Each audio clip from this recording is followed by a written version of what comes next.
ఏముందంటే హోమియోపతి ట్రీట్మెంట్లో తీసుకున్నప్పుడు పర్మనెంట్గాను చేసే మెథడాలజీ మీద మేము దృష్టి పెడతా ఉంటాం.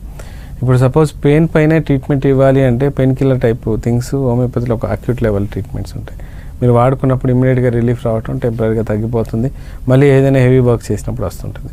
ఇప్పుడు మేము మాస్టర్స్ హోమియోపతిలో కానీ మేము చేసిన ట్రీట్మెంట్లో ఎలా ఉంటుందంటే ఫస్ట్ పేషెంట్కి మేము కౌన్సిలింగ్ చేస్తాం. పెయిన్ తగ్గడానికి కొంతవరకు మేము హెల్ప్ చేస్తున్నాం, పర్మనెంట్ తగ్గడానికి మళ్ళీ జీవితంలో రాకుండా ఉండడానికి ప్రయత్నం మేము చేస్తూ ఉంటాం. అంటే దాదాపు జీవితంలో రాకుండా ఉండడం ఇప్పుడు 80 సంవత్సరాలు వచ్చినా రాదని కాదు, దాదాపు ఒక 15 to 20 years వరకు మీకు ఈ ఇబ్బంది లేకుండా మేనేజ్ చేసే ప్రయత్నం చేస్తాం. అసలు ఈ ప్రాబ్లం ఎందుకు మొదలైంది, ఎక్కడి నుంచి మొదలైందన్న మొదటి నుంచి అక్కడ నుంచి మొదలెట్టుకొని కంప్లీట్గా దాన్ని రూట్ అవుట్ చేసే ప్రయత్నం చేస్తా.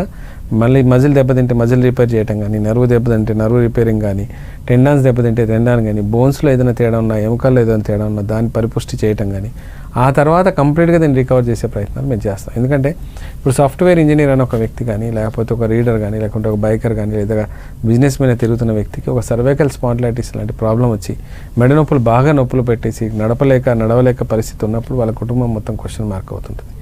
ఒక 30-35 years తర్వాత ఆయన ప్రొఫెషన్ మార్చడం కూడా చాలా టఫ్ ఉంటుంది.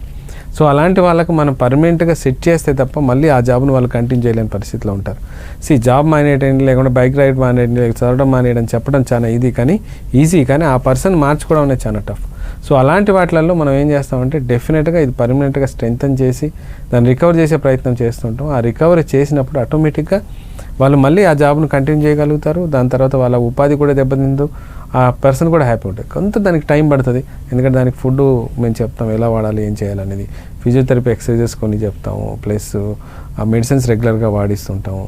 And every 3-4 months cross checking చేసుకుంటాం, ఎంతవరకు ఇంప్రూవ్మెంట్ వచ్చిందో లేదా చేసుకొని ఒక 6 months 8 months హెవీ డ్యామేజ్ ఉండి 10 to 12 years నుంచి బాధపడుతుంటే ఒక 1 year కానీ అలా పట్టేసి కంప్లీట్గా క్లియర్ అయిన తర్వాత అప్పుడు మేము చెప్తాం you can work it out properly, మీకు ఏ ఇబ్బందులు రావు. కొన్ని జాగ్రత్తలతో మనం వర్క్ చేసుకుంటే మీరు కంటిన్యూగా ఇంకో 15-20 years కూడా చేసుకునే కెపాసిటీ ఈ హోమియోపతి మెడిసిన్ ద్వారా మనం ఇవ్వగలుగుతాం.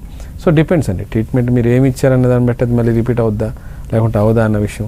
మీరు ఎలాంటి జాగ్రత్తలు తీసుకోలేదు. ఇప్పుడు సపోజ్ నేను చెప్పాను ఒక మోటల్ మసాలు ఉన్నారు, మొత్తం నడుము డ్యామేజ్ అయిపోయింది, స్పైనల్ కార్డ్ డ్యామేజ్ అయింది, సార్ మీరు 50 kgs పెట్టడం కాదు, ఒక 15-20 వరకు అయితే మోయగలరు, మీ కెపాసిటీ అంతే. సో వాళ్ళ విత్ ఇన్ రేంజ్ 25 kgs లెవెల్లో వాళ్ళు పని చేసుకోగలిగితే డెఫినెట్గా మాడిఫికేషన్ అవుతుంది.